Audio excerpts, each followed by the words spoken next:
महाराज धृतराष्ट्र, आपकी सभा में एक नारी का अपमान हुआ है। बी.आर. चोपड़ा के टीवी शो महाभारत में द्रौपदी का रोल निभाकर यह एक्ट्रेस घर घर में मशहूर हो गई थी और आज भी उन्हें द्रौपदी के रूप में ही याद किया जाता है। निर्लज और कायरों से भरी हुई सभा में मैं द्रौपदी। जिस तरह असाधारण स्त्री होकर भी द्रौपदी ने अपने जीवन में बहुत कष्ट झेले, उसी तरह बी.आर. चोपड़ा की इस द्रौपदी ने भी अपने जीवन में बहुत दुख झेले। नरेश की पत्नी और हस्तिनापुर नरेश की पुत्रवधू, आप सबको शाप दे। वह द्रौपदी के किरदार में इस कदर रच बस गई थी कि वह करीब 2 वर्ष तक द्रौपदी के किरदार से बाहर नहीं निकल पाई थी। महाराज धृतराष्ट्र, आपकी सभा में इस एक्ट्रेस को नाम, शोहरत और पैसा सब कुछ मिला, लेकिन उनकी रियल लाइफ काफी डिस्टर्ब रही और उन्हें जिंदगी में काफी संघर्ष करना पड़ा।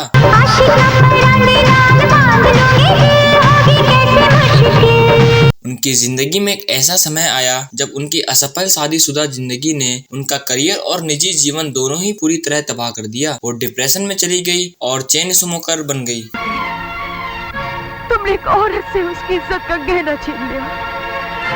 तुमने मेरे से वह अपने पति के बर्ताव से इतनी परेशान हो गई थी, तंग आकर उन्होंने अपना जीवन समाप्त करने का फैसला कर लिया था। उन्होंने एक बार नहीं बल्कि 3 बार आत्महत्या करने की कोशिश की थी। वो अपने ही घर में पाई पाई की मोहताज हो गई थी। दोनों एक दूसरे के साथ इस तरह जुड़े हुए हो जैसे किसी अंगूठी में नगे। नमस्कार दोस्तों, मैं आपका दोस्त और होस्ट मोहित बात करने जा रहा हूँ बी.आर. चोपड़ा के टीवी शो महाभारत में द्रौपदी का रोल निभाकर घर घर में मशहूर होने वाली एक्ट्रेस रूपा गांगुली की, जिन्हें नाम, शोहरत, पैसा सब कुछ मिला सिवाय सच्चे प्यार के। निर्लज और कायरों से भरी हुई सभा में मैं नाम, पैसा और शोहरत कमाने के बाद भी रूपा गांगुली ने काफी परेशानी भरे दिन देखे।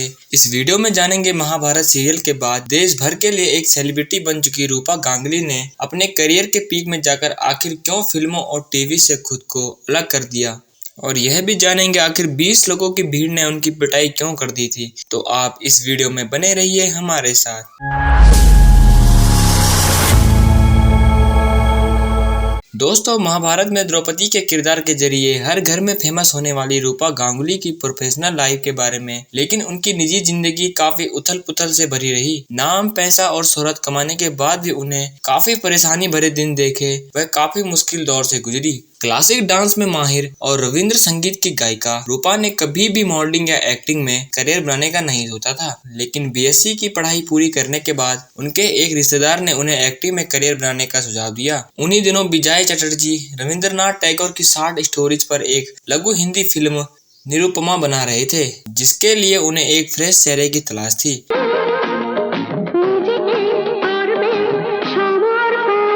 अपने रिश्तेदार के कहने पर रूपा ने आधे मन से ऑडिशन दिया, लेकिन उस ऑडिशन में वह पास हो गई। उन दिनों यह लघु हिंदी फिल्म डीडी नेशनल पर प्रसारित हुई। इस तरह वह एक्टिंग की दुनिया में आ गई। 1988 में ही बी.आर. चोपड़ा ने दूरदर्शन पर प्रसारित होने वाले पौराणिक एवं धारावाहिक महाभारत में उन्हें ब्रेक दिया। निर्लज और कायरों से भरी हुई सभा में मैं द्रौपदी। और इस धारावाहिक में द्रौपदी का किरदार निभाकर वह घर घर में मशहूर हो गई।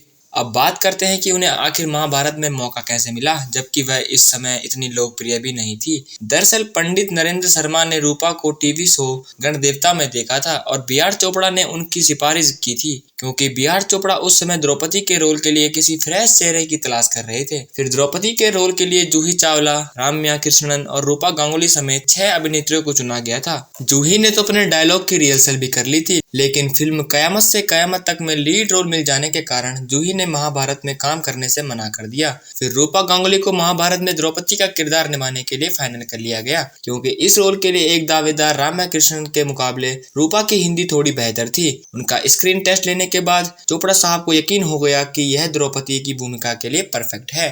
वहाँ न ले चलो दुशासन, मैं कुलवधू हूँ।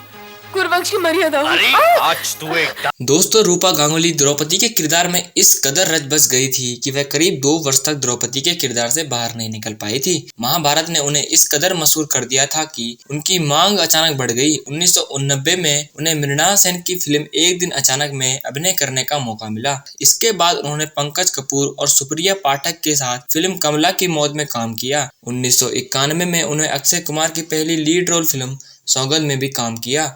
इसके बाद मीना बाजार और 1992 में विरोधी में काम किया। इसके अलावा उन्होंने कुछ तेलुगु और मलयालम फिल्मों में भी काम किया। साल 2012 में आई फिल्म बर्फी में भी उन्होंने काम किया था। बता दें कि रूपा गांगुली बेहतरीन एक्ट्रेस होने के साथ साथ सिंगर भी हैं। बंगाली फिल्म अब्बा सेसे में गाना गाने के लिए उन्हें बेस्ट फीमेल प्लेबैक सिंगर का नेशनल अवार्ड भी मिला था। उनके पर्सनल लाइफ की बात करें तो रूपा ने ऐसे वक्त में शादी का फैसला किया जब वह अपने करियर के पीक पर थी। 1992 में उन्होंने मैकेनिकल इंजीनियर ध्रुव मुखर्जी से शादी की। शादी के बाद पहले कुछ साल तो सब कुछ ठीक चला, दोनों का एक बेटा भी हुआ, लेकिन बेटे के होने के कुछ समय बाद दोनों के बीच लड़ाइयां होना शुरू हो गई। ध्रुव उनके एक्ट्रेस स्टेटस को लेकर इनसिक्योर फील करते हुए इस वजह से उनमें अक्सर झगड़े होने लगे। शादी के बाद रूपा पति के साथ कोलकाता शिफ्ट हो गई। शादी बचाने और पति को खुश रखने के लिए रूपा ने न जाने क्या से क्या किया। उन्होंने सुबह 9 बजे के पहले और रात 10 बजे के बाद कोई भी कॉल लेना बंद कर दिया। पार्टी या इवेंट में जाना बंद कर दिया। शूट के बाद बिना मेकअप हटाए ही घर की तरफ भागती थी ताकि लेट ना हो जाए और इसके कारण कोई लड़ाई ना हो। फिर उन्होंने काम करना ही छोड़ दिया और एक घरेलू महिला बन गई। यहाँ तक कि झाड़ू पोछा किया, बर्तन धोए, सब कुछ किया, लेकिन इन सभी कोशिशों के बाद भी उनके पति कभी उनसे खुश नहीं रहे। उन्होंने उन्हें कभी अपनाया नहीं और पति ने पैसे देने भी बंद कर दिए। रूपा अपने पति के बर्ताव से इतनी परेशान हो गई थी कि तंग आकर उन्होंने अपना जीवन समाप्त करने का फैसला किया।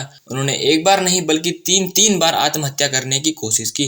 पहली बार यह कोशिश तब की थी जब उनके बेटे आकाश का जन्म हुआ था और 2 बार आकाश के जन्म के बाद। इस दौरान वह इतना डिप्रेशन में चली गई थी कि नींद की गोलियां लेने लगी थी। स्ट्रेस की वजह से वह चेन स्मोकर बन गई थी और आखिर रोज की लड़ाई से तंग आकर 2006 में उन्होंने अपने पति को तलाक दे दिया। और क्या आपको पता है, एक बार 20-25 लोगों की भीड़ ने उनको इतनी बुरी तरह पीटा था कि उनको ब्रेन हेमरेज तक हो गया था। दरअसल 22 मई 2016 को पश्चिम बंगाल के डायमंड हार्बर में एक पॉलिटिक्स पार्टी में करीब 20 कार्यकर्ताओं ने उन पर हमला कर दिया था। यह हमला इतना भीषण था कि रूपा को ब्रेन हेमरेज भी हो गया था। रूपा ने ट्विटर पर खुद बताया कि हमलावरों की भीड़ ने उन्हें कार से बाहर खींच लिया, जिसमें पुलिस वाले भी शामिल थे। इसके बाद उन्हें बेरहमी से पीटा गया। इस मारपीट में उन्हें 2 ब्रेन हेमरेज हो गए थे। वह किसी तरह अपनी जिंदगी बचाकर वहां से निकली और बाद में उन्हें अस्पताल में भर्ती करवाना पड़ा। तो दोस्तों, आप रूपा गांगुली के बारे में क्या कहना चाहते हैं? आपके पास रूपा गांगुली से जुड़ी हुई कोई जानकारी है तो हमसे अवश्य साझा करें और यह वीडियो आपको कैसा लगा कमेंट बॉक्स में जरूर बताएं। अगले वीडियो में ऐसी ही जानकारियां लेकर मैं फिर से वापस आऊंगा। तब तक के लिए धन्यवाद।